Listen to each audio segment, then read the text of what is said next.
Hydrodiplomatie, l'OMVS met l'accent sur la formation des personnels qui gèrent des bassins en Afrique de l'Ouest et du Centre.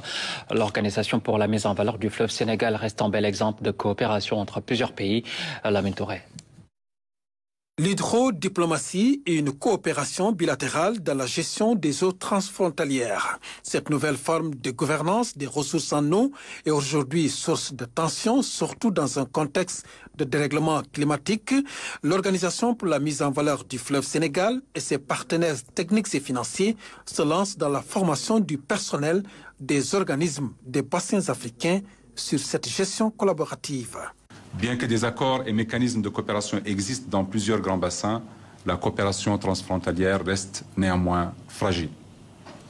Pour contribuer à renforcer cette coopération, il est important de développer en Afrique des formations en hydrodiplomatie, formations destinées aux futurs diplomates et politiques impliqués dans la gestion des ressources en eau transfrontalières en Afrique. L'hydrodiplomatie est donc un mécanisme de pacification et d'anticipation sur les enjeux liés aux eaux transfrontalières. Ailleurs en Suisse, aux États-Unis et aux Pays-Bas, ce programme y est dispensé. En Afrique, au-delà de la pédagogie qu'elle offre, l'hydrodiplomatie permettra à ses participants d'identifier les besoins prioritaires dans le secteur. Il devient impératif que nos pays africains mettent en œuvre des programmes similaires en s'inspirant des expériences réussies.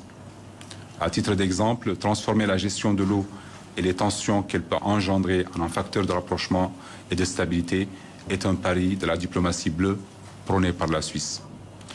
Je tiens également ici à saluer le leadership du Sénégal pour son rôle précurseur dans l'hydrodiplomatie à travers différentes initiatives à l'échelle mondiale et à l'échelle africaine. Dans cette dynamique de partage d'expérience, l'OMVS est disposé à mettre sur la table son expérience dans la gouvernance démocratique des ressources en eau. Notre organisation, l'OMVS, est citée comme exemple réussi de coopération régionale. La gestion conjointe du fleuve Sénégal par l'OMVS a permis une collaboration pacifique sur de nombreux projets au bénéfice de nos populations. D'autres organismes de bassin africains, dont certains sont parmi nous aujourd'hui, peuvent être considérés par leur approche adaptée à des contextes régionaux spécifiques comme étant précurseurs.